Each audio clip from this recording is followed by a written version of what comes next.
But uulitin ko lang ha, collaboration okay. Pero yung sunod-sunod kami sa inyo at hawak nyo kami sa liig, hindi pwede yun. Collaboration, our government needs collaboration. The three great branches of government, judiciary, executive, have to work together. Senate, House, we have to work together. But Yan. Alam mo, yan ang pinaka-importante. Hindi po pwedeng sunod-sunod kami sa inyo. Hiwa-hiwalay, executive, yan kay presidente, legislative, itong Senado, at saka Kamara, at saka judicial. Sa judicial, wala tayong masyadong problema. Of course, they are not perfect. Tao lang yung mga yan. May nakikita tayong konting killing, pero not as worst as sa executive. Ang problema po kasi sa executive, parang lumalabas po, hindi man lahat, marami sa mga secretary tuta, di ba? Especially yung mga abogado, they know. Alam nila yung kapalpak, alam nila yung mali, alam nila kung sino yung involved sa maleta, alam nila lahat, no?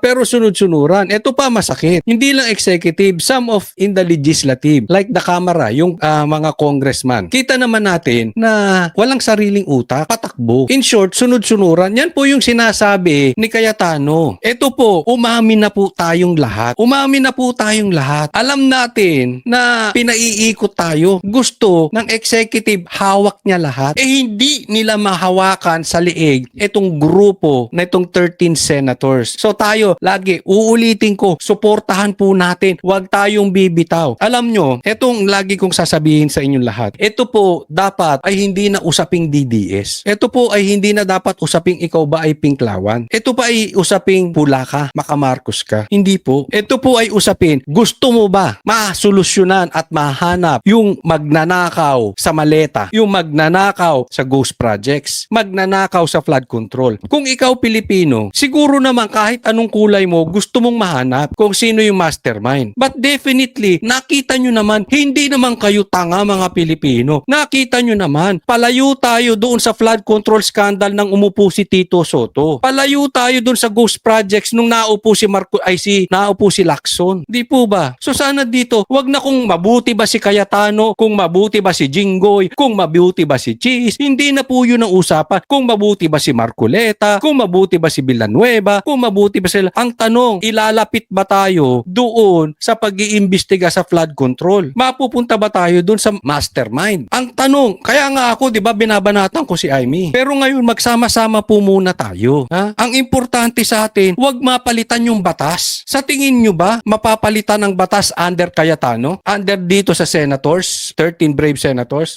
Etong usaping charter change pumapasok na. Ibalik nyo kay Tito Soto. Itaga nyo sa bato, mapapalitan ng batas. Pauusad yung charter change na yan. Because they will do everything para manatili sa kapangyarihan si Bongbong Marcos. And that is very dangerous. Kaya naman sinasabi ko sa inyo, hindi na po ito usaping ikaw ay DDS. Hindi na po ito usaping ikaw ay makapula. Ito po ay usapin na tayo bang mga Pilipino ay ibabalik nyo sa panunungkulang Marcos na 20 years na naman. Ganyan yung ginawa nung tatay niya. Itaga nyo, ganyan ang gagawin sa atin. Kaya nga tama yung sinabi ni Senate President Cayetano. They are the last defense. Magtulungan na po tayo. yung sasabihin mag-surrender or puppet SP ka, hindi ka tatanggalin pero kung ano sabihin namin, sumunod ka. Sorry, hindi ko style yon. Ayun, di ba sabi? Yung ikaw ay puppet Senate President. Sige, hindi ka tatanggalin, basta sunod. Hindi po. Hindi po ganyan si Cayetano. Cayetano is not Tito Soto. Gusto nyo makita isa pang puppet? Eto. Sinasabi ni Senator Alan Peter Cayetano na hindi niyo raw po natibag ang Senado. Bakit? Gusto ba namin tibagin yung Senado? Anong ginagawa nyo? Ba't pumasok kayo doon? Bakit mayroon kang driver? Hindi niya personal driver. Driver daw ng NBI. Pumasok doon. Ang dami pong video kumalat ha. Inaamit nung taga-NBI nakipagpalitan siya ng putok. Kalat na po sa media yan. Tapos, hindi po sa GSIS. Nandoon sila sa bandang opisina daw ni Loren. Kung hindi nyo pa napanood, i-search nyo na lang. Makikita nyo yan. NBI mismo nagsabi, video, nilabas po ng mainstream. Hindi po vloggers, baka sabihin ninyo, chinap-chap, hindi. Mainstream ang naglabas. So anong gusto nyo? Talagang titibagin nyo Senado. Gusto lang naming ipatupad yung batas, ano?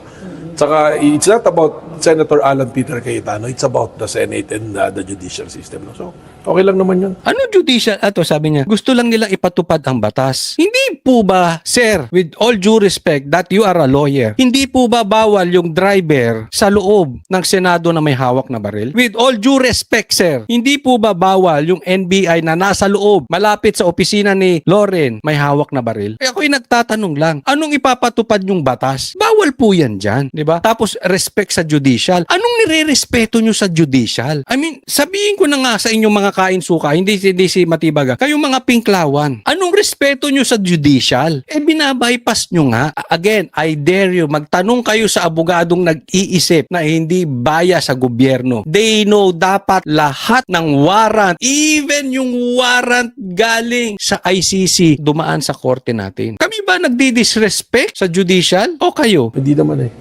May balak pa tayo tibagin Senado? Wala naman. That's an institution enshrined in the Constitution. We respect it. Well, good luck to him, no? He do it day by day. So tomorrow is another day for him. So good luck to Senator Alan Peter Cayetano. May laman. Good luck sa'yo. Good luck sa'yo. Ibig sabihin, another day or ano. Pero bukas, hindi natin sigurado. Kaya nga naman, again, uulit-ulitin ko, tayong mga nakakaunawa at hindi bias, we should protect these senators. Itinataya na po nila buhay nila dyan. Hindi man ako sang-ayon sa iba sa kanila, pero at least ngayon meron tayo. Kaya sinasabi ko ulit, kung ayaw nyong maupo habang buhay ang si Bongbong Marcos sa puder, dapat magkaisa na po tayo. Yan po ang gusto talaga nila. So today, we still insist na NBI daw po umatake sa Senado. Well, malinaw naman na yung kwento. Nangyari yung barilan doon sa GSIS. At nandun kayo. So, sabi ko nga, this is an ongoing investigation already of DOJ and Tingnan mo, sinungaling, di ba? Nangyari yung barilan sa, hindi nga sa loob, may video nga. Mainstream media pa. Inaamin nung isa, nakipagbarilan siya ron. Sumagot siya ng putok. Bakit? Nandun siya malapit sa opisina ni Loren. So, ibig mo sabihin, eto, hindi ko lang alam ha. Baka yung opisina ni Loren nasa GSIS. Ewan ko naman sa'yo, Loren, kung gano'n ang totoo. Ba't ka naman mag-uopisina sa GSIS? Di ba? Sino magsisinungaling? Si Matibag o yung video? Office of the Ombudsman will submit it. And yung mga video lumabas, nakita nyo naman Umamin naman na mismo si General Mao na siyang nagpaputok na una. Dr. May, hindi ba katakataka? Si ang bait-bait ni nawala yung angas niya ha? Di ba siga? Alam mo to parang siga-siga ito si si Matibag ngayon parang ang bait-bait, no? Playing the public ha? Di ba siga-siga to? Bakit NBI yung security na hiningi ng GSIS at hindi PNP? Hindi naman to security, di bang katakataka rin dahil kasama naman din sa law enforcement dyan Ando doon na kasi may presence na kami doon nung Monday, nag-coordinate doon. So they feel comfortable with the NBI siguro. I'm not saying na hindi sila comfortable with the PNP. Siguro at saka yung PNP are busy already in maintaining peace sa labas, di ba? Makita mo yung tanong? Hindi kalokohan yon. Yung sasabihin na, bakit ang tatawagin ng GSIS NBI? Kalokohan yun. Kasi first time nangyari na nagtawag ng protection ang GSIS. And first time din, ang tatawagan mo ng protection, NBI. Di ba? Ang ibig niya sabihin nito, sinasabi nitong si Matibag, kasi nandoon na kami nung Lunes. Anong ayun? Kung ando kay Lunes, di ba? Ibang araw naman nangyari. So, halatang-halata mo na brinaso lang tong GSIS. Ganyan lumalabas dyan. Na, kunwari, pinatawag kaya nandito kami. So, hindi naman, that's not something na unusual,